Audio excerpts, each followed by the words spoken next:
You've been getting sloppy with your cleaning, haven't you? I noticed dust piling up in the corners. You're a stay-at-home wife, so please get it right. If I see dust the next time, I'm selling your laptop. My husband, John, started acting cold towards me as my workload increased as a cartoonist. At times when I was busy with deadlines, he would annoyingly give me specific instructions about housework and even make me redo the cleaning. John seems to expect perfect housework from me as a housewife, but being a cartoonist has been my dream since childhood. I don't want to give up now. Moreover, John seems to be keeping something from me. I'm not going to forgive him anymore.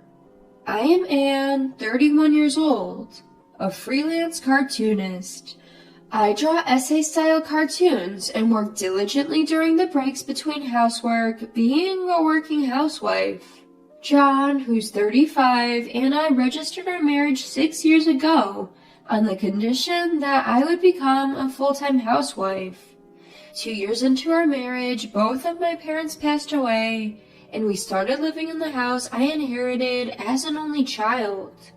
I didn't want to quit drawing cartoons, which I've been doing since my student days, so I pleaded with John, saying, I'm fine with becoming a housewife, but my dream is to make a living through my cartoons. I'm only publishing independent comics now, but could you allow me to work from home? He told me it sounded like a hobby, but gave me his approval, so I continued drawing after marriage. However, 6 months ago, a magazine editor noticed the cartoon that I had published on my site, and I started getting a 2-page, 4-panel cartoon in a monthly magazine. Since then, I started receiving more offers, drawing cartoons and illustrations, and my days have been busy. But when I told John about it, he openly looked disgusted. You're getting carried away, aren't you? You're supposed to be a housewife first, and your cartoons are just a hobby, right? I bet your pay is like a child's allowance, isn't it? Why are you saying things like that? I know you don't read or like cartoons, John, but I've always dreamed of becoming a cartoonist. It's a small job, sure, but since I'm getting paid, I'm a professional. Don't say things like that. But when I argued back, John became even more upset. You're living off of me, and you have the audacity to talk back. If you have complaints, start earning more than me. I was left speechless. I often earn around $600 a month, but I try not to take on too much work because of him. Furthermore, John is always saying things like, You've been getting sloppy with your cleaning, haven't you? I noticed dust piling up in the corners. You're a stay-at-home wife, so please get it right. If I see dust the next time, I'm selling your laptop. Especially when I'm busy with deadlines. Even though I know he's not serious, it scares me. In the end, I spend time cleaning and sometimes miss my deadlines. John seems annoyed when he sees me busy and bothers me by pointing out minor household chores. One day, it happened. John has a habit of eating dinner as soon as he gets home from work. That day, like always, he sat at the table, and the moment he took a bite of the stew, he erupted.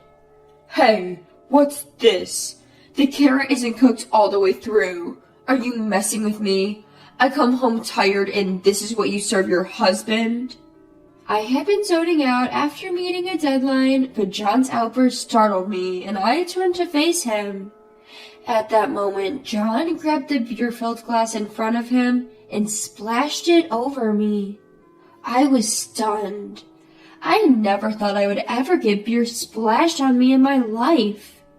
Since I hadn't imagined this would happen, the shock was all the greater. I'm sorry, I must have zoned out while cooking. The rest should be okay, so you can leave the carrot. I realized mid-cooking that I had somehow forgotten to add the carrots, and in my rush, I had thrown them into the stew without parboiling them. Even though I had checked that the potatoes were thoroughly cooked, I had completely forgotten about the carrots. I usually don't make such mistakes. I felt pathetic.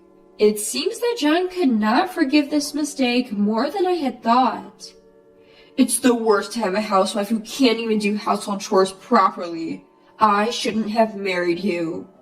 John said that, got up from his seat, and started to leave the dining room. I chased after John in a hurry, and he headed for the bedroom. Where are you going?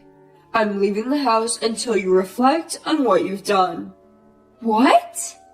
I stood there bewildered as John packed his belongings into a travel bag and really left.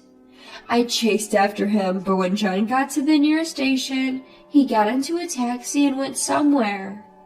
No matter how many times I called, he didn't answer, and he didn't even read the apology text I sent him. I collapsed on the spot and burst into tears. At that moment, I felt a tap on my shoulder. When I turned around, there stood Mr. Tom, John's boss.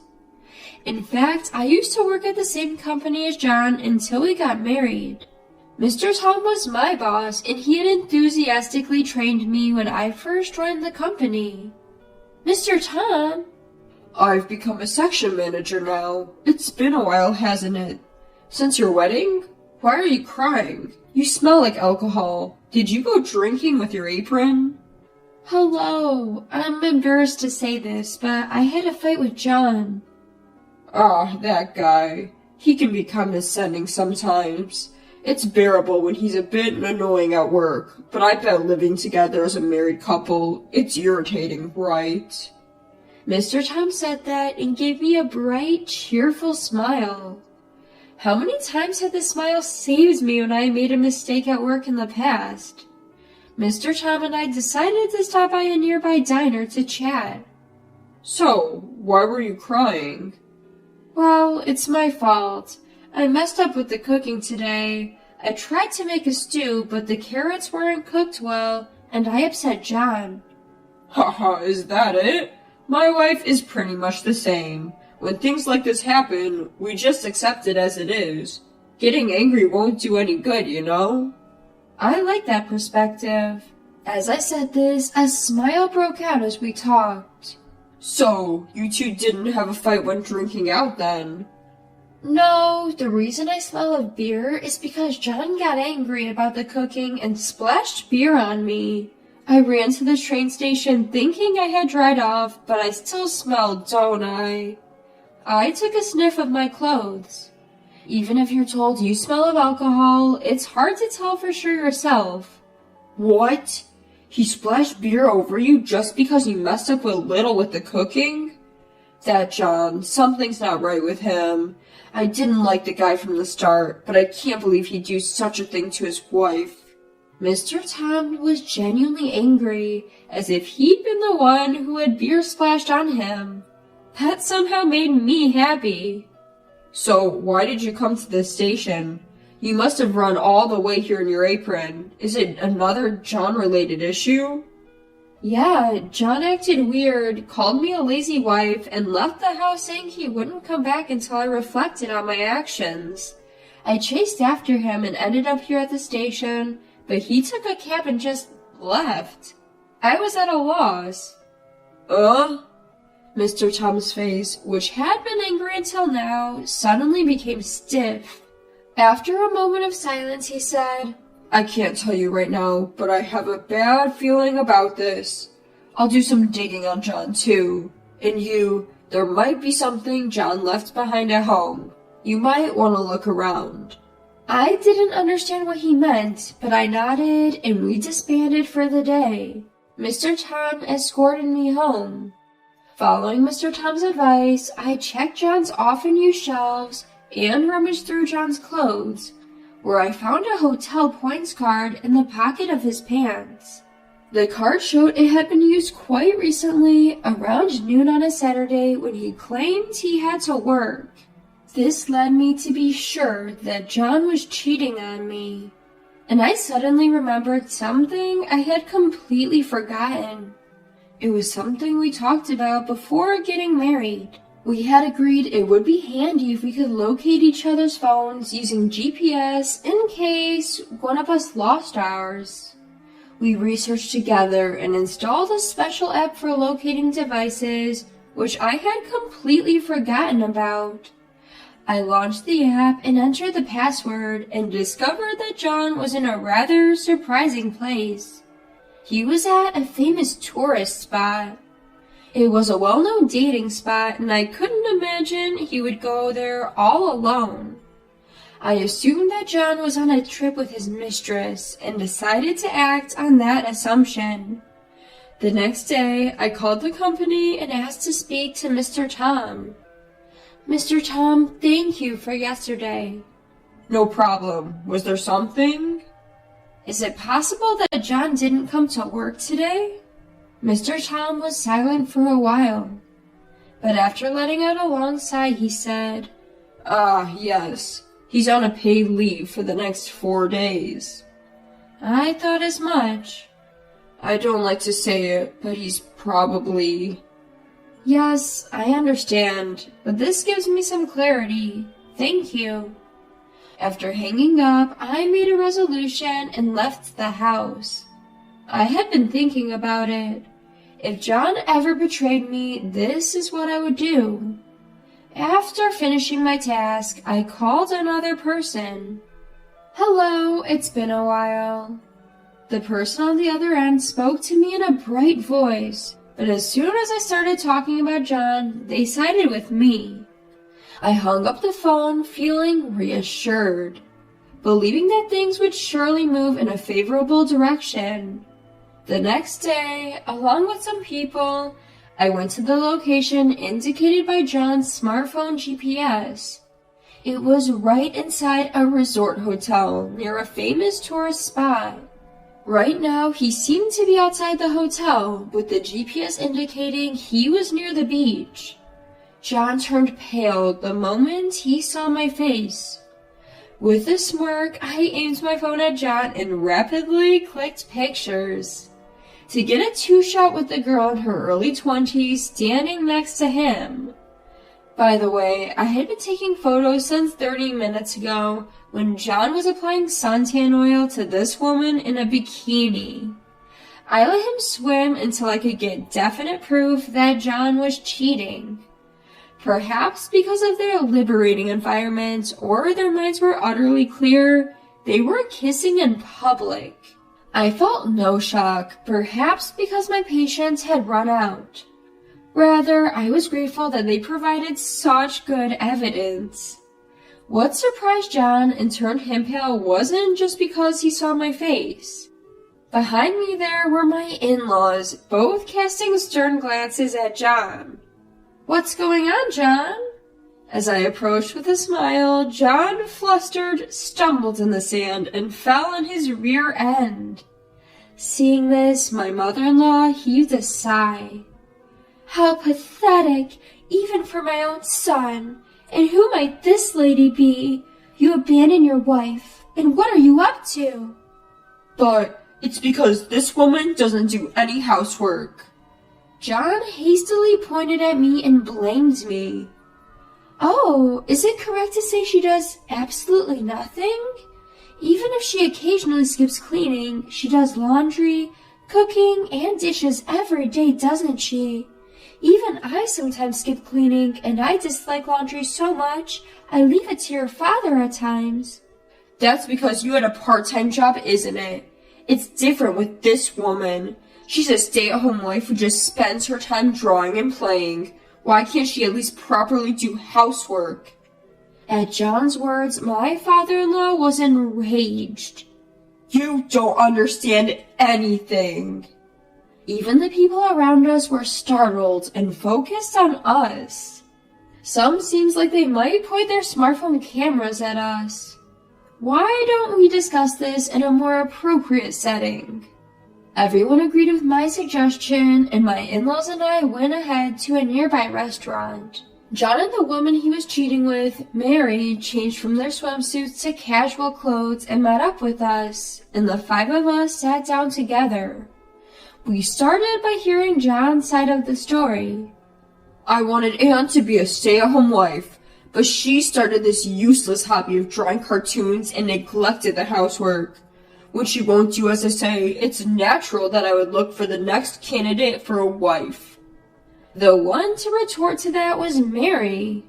Isn't that different from what you told me? You said you were troubled because a stalker was coming to your house and you wanted me to help you forget about the unpleasant reality for a while.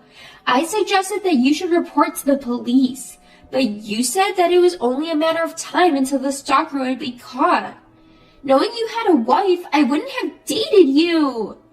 With that, Mary started crying. It seems she's still a college student and she had met John on a dating app. She was drawn to an older man and decided to date him, but now she was lamenting that she had been deceived. I'm really sorry. I won't contact John again. I'll take this as a good lesson to make sure I'm not fooled next time. After bowing deeply to me and my in-laws, Mary showed us the screen where she had deleted John's number. Then she left a few bills for her coffee on the table and left. I glared at John, who was in a daze after Mary had left. It's natural that I won't do exactly as you say. I have my own feelings and circumstances. I'm not a robot you can control. Running off to have an affair just because things aren't going well is despicable. John seemed to want to say something, but my father-in-law spoke first.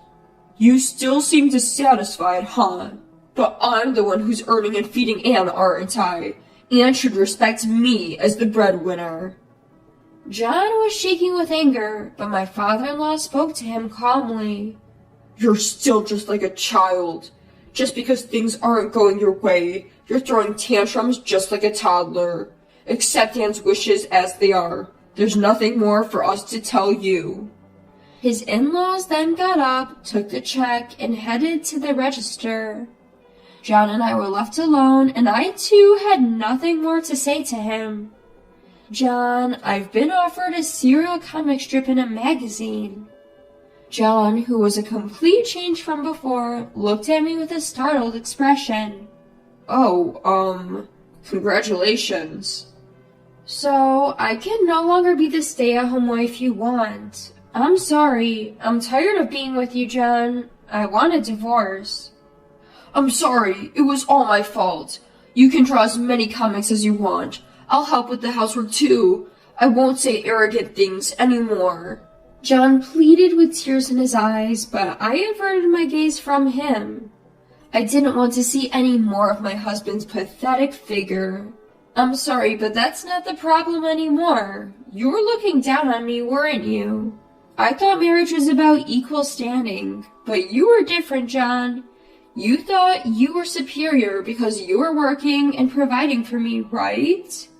No, maybe I did, but I've had a change of heart.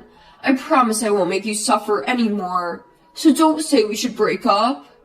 I've decided to sell the house we were living in. I have a relative who runs a real estate agency, and when I told them about the situation, they agreed to buy it right away. There's still some paperwork and things to do, so it's not like we can sell it right away, but it will be a lower price than if we had it brokered. But it's my house, and I can do what I want with it, right? I want to end our relationship as soon as possible. I plan to leave tomorrow. You should leave the house as soon as possible, too. With that, I got up from my seat and started walking towards the exit. Unlike the day when John had left the house, this time he was desperately chasing after me. But when I got into the car my in-laws had, my father-in-law, who was in the driver's seat, started the car the moment I slammed the door. John was chasing after us crying, but I couldn't see him anymore. After that, it seemed John didn't believe my words.